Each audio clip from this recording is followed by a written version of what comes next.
پتہ ہے صحابہ کرام کس طرح نیکی اکٹھی کیا کرتے تھے؟ صحیح بخاری میں لکھا ہے کہ غریب صحابہ جا فقراء المہاجرین، غریب کمزور صحابہ نبی پاک صلی اللہ علیہ وسلم کے پاس شکایت لے کے آئے، اللہ کے حبیب ہم آپ سے پرسنل بات کرنا چاہتے ہیں۔ آپ نے فرمایا کیا بات ہے؟ عرض کرتے اللہ کے حبیب ذہب اہل الدثور بالدرجات العلی، اللہ کے رسول جو مالدار صحابہ ہیں وہ ہم سے نیکیوں میں آگے بڑھ گئے ہیں، ان کے پاس مال ہے، دولت ہے، وہ اپنی نیکیوں سے ہم سے آگے بڑھ گئے۔ اللہ کے رسول ہمارے پاس اتنی دولت نہیں ہے کہ ہم صدقات و خیرات کر کے ان کے برابر نیکی کر لیں۔ اللہ کے رسول یصلون کما نصلی، جس طرح وہ نمازیں پڑھتے ہیں ہم بھی اسی طرح نمازیں پڑھتے ہیں، وہ بھی تہجد پڑھتے ہیں ہم بھی تہجد پڑھتے ہیں، وہ بھی اشراق ادا کرتے ہیں ہم بھی اشراق ادا کرتے ہیں۔ یصومون کما نصوم، جس طرح وہ روزے رکھتے ہیں ہم بھی روزے رکھتے ہیں۔ اللہ کے رسول ویتصدقون ولا نتصدق، اللہ کے رسول وہ صدقات و خیرات کرتے ہیں اور ہمارے پاس اتنا پیسہ نہیں کہ ہم صدقات و خیرات کر سکتے۔ اللہ کے رسول آپ کے پاس جو اصحاب صفا کے جو قاری قرآن ہیں وہ ان پہ صدقہ کرتے ہیں، ان پہ اپنا مال خرچ کرتے ہیں۔ اللہ کے رسول ہمارے پاس تو اتنی دولت نہیں ہے۔ اللہ کے رسول ویعتقون، وہ غلام آزاد کرواتے ہیں، غلام آزاد کروا کے آپ کے مدرسے میں داخل کرواتے ہیں۔ اللہ کے رسول وہ اپنی دولت سے اتنی بڑی بڑی نیکی کرتے ہیں، ہمارے پاس دولت نہیں ہے، ہم یہ نیکی کیسے کریں؟ رو رہے تھے۔ آپ نے فرمایا کیا میں تم کو ایک وظیفہ نہ بتلاؤں؟ وہ تم وظیفہ پڑھو، مالدار جتنی مرضی دولت خرچ کر لیں وہ تمہارے ثواب کو نہیں پہنچتے۔ سب خوش ہو گئے، کہتے اللہ کے حبیب ضرور بتائیں وہ کون سا وظیفہ ہے؟ مفت کے لیے بھی نیکیاں ہوتی ہیں، جن پہ دولت نہیں لگتی مفت کی بھی نیکیاں ہوتی ہیں۔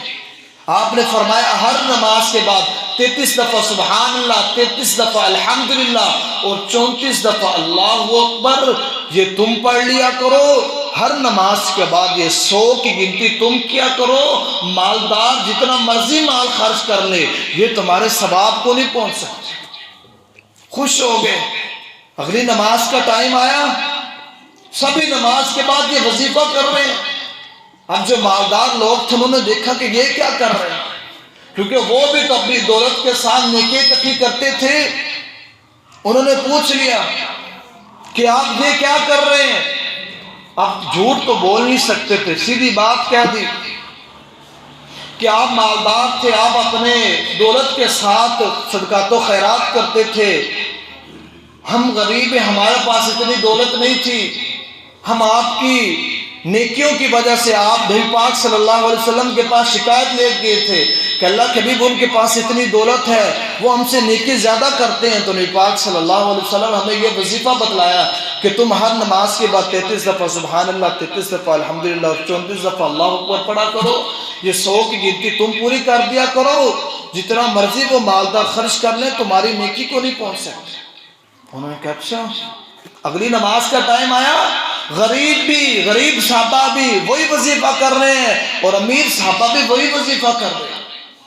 اب وہ پھر نبی پاک صلی اللہ علیہ وسلم کے پاس آئے، عرض کرتے اللہ کے حبیب ان امیر صحابہ کو بھی یہ پتہ چل گیا ہے جو آپ نے ہمیں وظیفہ بتلایا تھا، ہم نے ان کو بتا دیا، وہ بھی یہ کرتے ہیں۔ اللہ کے رسول اب ہم کیا کریں گے؟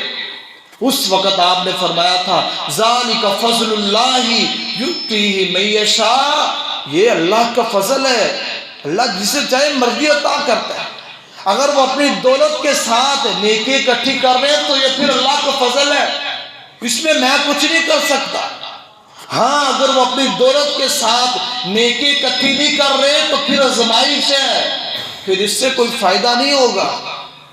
وہ نیکیوں کے مواقع تلاش کیا کرتے تھے، کبھی کبھی تو تیرے میرے گھر کے دروازے کے باہر یہ نیکی آتی ہے اور میں اور آپ اس کو دروازے پہ ٹھکرا دیتے تھے۔ نہیں، وہ صحابہ کرام تھے جو ان نیکیوں کو تلاش کیا کرتے تھے۔